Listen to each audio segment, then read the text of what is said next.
Guys നമ്മൾ ഈ ഒരു വീഡിയോയിൽ സംസാരിക്കാൻ പോകുന്നതെന്ന് വെച്ച് കഴിഞ്ഞാൽ നമ്മൾ കേരള ബ്ലാസ്റ്റേഴ്സുമായിട്ട് റിലേറ്റ് ചെയ്തിട്ടുള്ള ഒരു കാര്യം തന്നെയാണ്. അതായത് നമ്മളിപ്പോൾ ഒരു സ്ട്രഗിളിംഗ് ഫേസിലൂടെയാണല്ലോ കടന്നു പോയിക്കൊണ്ടിരിക്കുന്നത്. അപ്പം നമുക്കറിയാം ഇഞ്ചറി എന്ന് പറയുന്നത് ഒരു പ്രശ്നം തന്നെയാണ്. എന്നാൽ അതിനപ്പുറത്തേക്ക് നമുക്ക് മറ്റ് ഡിസ്കസ് ചെയ്യേണ്ട ഒരു പ്രധാനപ്പെട്ട ഒരു കാര്യമുണ്ട്.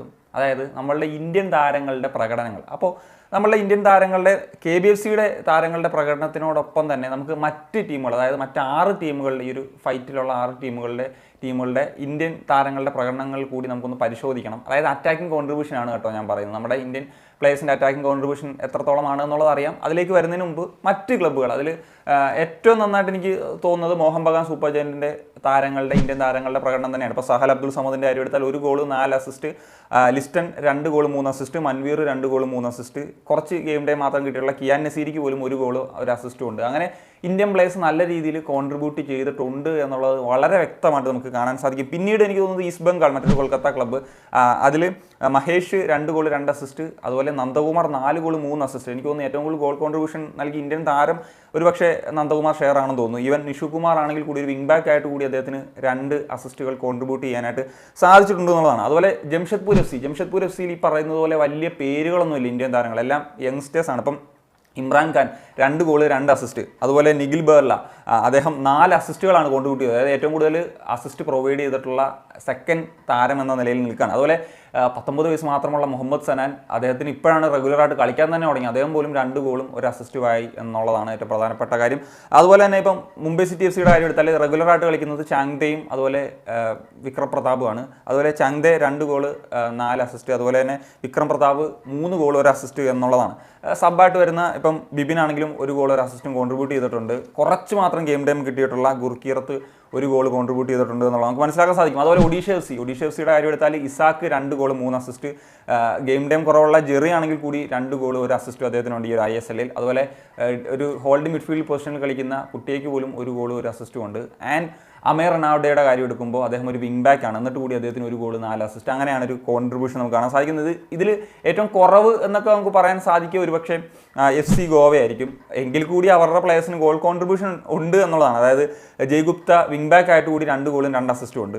ബ്രാൻഡൻ 2 അസിസ്റ്റ് മാത്രമാണുള്ളത്. റൗളിൻ 2 ഗോളുകൾ മാത്രമാണുള്ളത്. അദ്ദേഹത്തിന് ഗെയിം ടൈം താരതമ്യേന മറ്റൊരു അപേക്ഷിച്ച് നോക്കുമ്പോൾ കുറവാണ്. ഉദാന്ത ആണെങ്കിലും ഫോം ഔട്ട് എന്ന നിലയിൽ നമ്മൾ പറയുമ്പോഴും 1 ഗോൾ 1 അസിസ്റ്റും കോൺട്രിബ്യൂട്ട് ചെയ്തിട്ടുണ്ട്. ഗെയിം ടൈം കുറവുള്ള ബോറി സിംഗിനാണെങ്കിൽ കൂടി 1 ഗോൾ അടിക്കാൻ സാധിച്ചിട്ടുണ്ട്. ഈ പറഞ്ഞ പോലെ എല്ലാ ടീമിലെ പ്ലേയേഴ്സിനും അത്യാവശ്യമൊക്കെ ഉള്ളൊരു ഗോൾ കോൺട്രിബ്യൂഷൻസ് അവർ ഇന്ത്യൻ താരങ്ങളെന്ന നിലയിൽ അവർക്ക് കൊടുക്കാൻ സാധിക്കുന്നുണ്ട് എന്നുള്ളത് പ്രധാനപ്പെട്ട കാര്യമാണ്. ഈ ഒരു സ്ഥാനത്താണ് നമ്മുടെ കേരള ബ്ലാസ്റ്റേഴ്സിലേക്ക് വരുമ്പം നമ്മൾ പരിശോധിക്കേണ്ട ഒരു കാര്യം. ഇതിൽ ഡാനിഷ് ഫറൂഖ് നമ്മൾ ഏറ്റവും കൂടുതൽ കുറ്റം പറയുന്നതൊക്കെ ഒരു താരമാണ്, ഞാനടക്കം വിമർശിച്ചിട്ടുള്ളൊരു താരമാണ്. ആ താരത്തിനാണ് എന്തെങ്കിലും പറയാനായിട്ടുള്ളത് അത് 2 ഗോളും 1 അസിസ്റ്റുമാണ് എന്നുള്ളതാണ്. ഇപ്പോൾ അദ്ദേഹം എനിക്ക് തോന്നുന്നു ആ ഒരു കുറച്ചും കൂടി ഒരു സെക്കൻഡ് സ്ട്രൈക്കർ റോളിൽ കളിച്ചപ്പോഴാണ് ഗോൾസ് ഒക്കെ വന്നിട്ടുള്ളത് നമ്മൾ കണ്ടിട്ടുള്ളത്. ഇപ്പോൾ അദ്ദേഹം ഒരു പ്യൂർലി ഒരു DM അല്ലെങ്കിൽ CM റോളിലാണ് കളിക്കുന്നത്. എന്നാൽ മറ്റ് താരങ്ങളുടെ കാര്യം എടുക്കുമ്പോൾ നിഹാൽ കുറച്ച് ഗെയിം ടൈം കളിച്ചിട്ടുണ്ടെങ്കിൽ അദ്ദേഹത്തിന് 1 അസിസ്റ്റ് കഴിഞ്ഞ് എടുത്ത് കൊടുക്കാനായിട്ട് സാധിച്ചിരുന്നു. അതൊഴിച്ചു കഴിഞ്ഞാൽ Rahul KP 0 goal 0 assist, Aimen 0 goal 0 assist, Ishan Pandita 0 goal 0 assist. അതുപോലെ നമ്മൾ ഭയങ്കര ക്രോസസ് ഒക്കെ കൊടുക്കുമെന്ന് പ്രതീക്ഷിച്ച് കൊണ്ടുവന്ന പ്രബീർ ദാസ് ആദ്യമൊക്കെ നമ്മുടെ 11-ൽ സ്ഥിരമായിട്ട് സ്ഥാനം പിടിച്ചിരുന്ന താരമാണ്. അദ്ദേഹത്തിന് 0 ഗോൾ 0 അസിസ്റ്റ്. അതുപോലെ തന്നെ പ്രീതം കോട്ടാൽ നാഷണൽ ടീമിലൊക്കെ കളിക്കുന്ന വിങ് ബാക്ക് ആയിട്ടുള്ള താരമാണ്. അദ്ദേഹം ഇപ്പം വിങ് ബാക്ക് ആയിട്ടാണ് കളിക്കുന്നത്. എന്നിട്ടും അദ്ദേഹത്തിൻ്റെ ഭാഗത്ത് നിന്നും നോ അസിസ്റ്റ് നോ ഗോൾ എന്നുള്ള നിലയിലൊക്കെയാണുള്ളത്. അറ്റ്ലീസ്റ്റ് വിങ് ബാക്സിൻ്റെ കാര്യം വരുമ്പം നമ്മൾ അസിസ്റ്റുകളാണ്, ചാൻസസ് ക്രിയേറ്റ് ചെയ്യുന്നതാണ് എക്സ്പെക്ട് ചെയ്യുന്നത്. അതും കിട്ടുന്നില്ല എന്നുള്ളതാണ്. അതാണ് നമ്മുടെ ഇപ്പം വിദേശ താരങ്ങൾ ഇപ്പം ലൂണയും പെപ്രയും ഒക്കെ പോകുന്നൊരു സാഹചര്യത്തിൽ പോലും നമുക്ക് അത് മാനേജ് ചെയ്യാൻ കഴിയാത്ത ഒരു പോയിന്റ്, അതാണ് നമ്മൾ നോക്കുന്നത്. ഇപ്പം ഇഞ്ചറി വന്നതാണ് നമ്മളെല്ലാം തകർത്തത് എന്നുള്ള കാര്യം പറയുമ്പോൾ മറ്റു ടീമുകളുടെ കാര്യം എടുത്താൽ അവർക്കും ഇഞ്ചറി കൺസേൺസ് ഒക്കെ വരുമ്പം ഈ പറഞ്ഞതുപോലെ അവരുടെ നന്ദകുമാർക്ക് 7 ഗോൾ കോൺട്രിബ്യൂഷൻസ് ആയിട്ട് നിൽക്കുകയാണ്. ഇപ്പോൾ നമ്മളുടെ ടീമിലേക്ക് വരുന്ന സമയത്ത് ഇപ്പം രാഹുലൊന്നും ഒരു അതിലേക്ക് ഉയരാത്തത് ഒരു പ്രോബ്ലം തന്നെയാണ്. അദ്ദേഹം നാഷണൽ ടീമിൽ ഭാഗമായിട്ടുള്ളൊരു താരമാണ്. ആ ഒരു സാഹചര്യത്തിൽ പോലും അദ്ദേഹത്തിന് കോൺട്രിബ്യൂഷൻസ് വരുന്നില്ല. അപ്പം അവിടെ നമുക്ക് ഈ ഒരു ഫസ്റ്റ് ഫേസിൽ തന്നെ നമ്മളിത് കണ്ടതാണ്.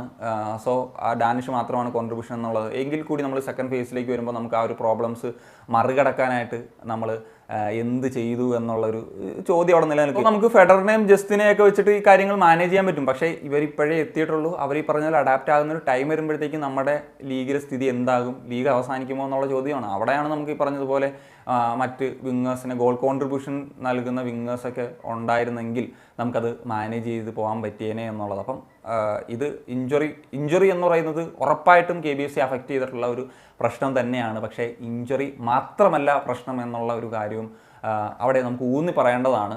അത് ഒരു പോയിന്റ് തന്നെയാണ്. നമുക്ക് അതൊരിക്കലും പറയാതിരിക്കാൻ സാധിക്കാത്തൊരു പോയിന്റാണ് എന്നുള്ളതാണ്. സോ ഇത് നിങ്ങളിലേക്കൊക്കെ ഒന്ന് എത്തിക്കണം. നമ്മുടെ ഇന്ത്യൻ പ്ലേയേഴ്സിൻ്റെ ഒരു ഗോൾ കോൺട്രിബ്യൂഷൻസ് എന്നുള്ള ഒരു വലിയൊരു പ്രശ്നം നമ്മൾ നേരിടുന്നുണ്ട്. ആ ഒരു കാര്യം ഉറപ്പായി മനസ്സിലാക്കണം. അതാണ് ഞാൻ കണക്കുകൾ നിരത്തി തന്നെ ഈ ഒരു കാര്യങ്ങളൊക്കെ പറഞ്ഞത്. ഇപ്പം മുംബൈയുടെ കാര്യം എടുത്താലും മറ്റ് മോഹൻ ബഗാൻ്റെ ഒക്കെ എടുത്താൽ ഒരു ഇന്ത്യൻ താരങ്ങളെയൊക്കെ കൊണ്ടുവന്നിട്ടാണ് അത് ചെയ്തതെന്ന് പറയാം. എന്നാൽ നമുക്ക് ജംഷഡ്പൂരിൻ്റെ കാര്യം എടുത്തു കഴിഞ്ഞാൽ അവർ അധികം ISL എക്സ്പീരിയൻസ് ഇല്ലാത്തവരെ കൊണ്ട് പോലും ആ ഒരു കോൺട്രിബ്യൂഷൻസ് ഉണ്ടാക്കിയെടുക്കുന്നു എന്നുള്ളത് നമ്മൾ കണ്ടതാണ്. സോ അതിന് സൊല്യൂഷൻ കണ്ടെത്തുക എന്നുള്ളത് ഇമ്പോർട്ടൻ്റ് ആയിട്ടുള്ളൊരു കാര്യമാണ്. അതിൽ നമുക്കൊരു യാതൊരു വിധത്തിലുള്ള പഴിയും കാര്യങ്ങളൊന്നും അല്ലെങ്കിൽ എക്സ്ക്യൂസസോ അതിനൊന്നും സ്ഥാനമില്ല എന്നുള്ളതാണ്. സോ ഈ ഒരു വിഷയത്തിൽ നിങ്ങളുടെ ഒപ്പീനിയൻ എന്താണ്? ഉറപ്പായിട്ടും കമ്പോസ്റ്റ് ചെയ്യാൻ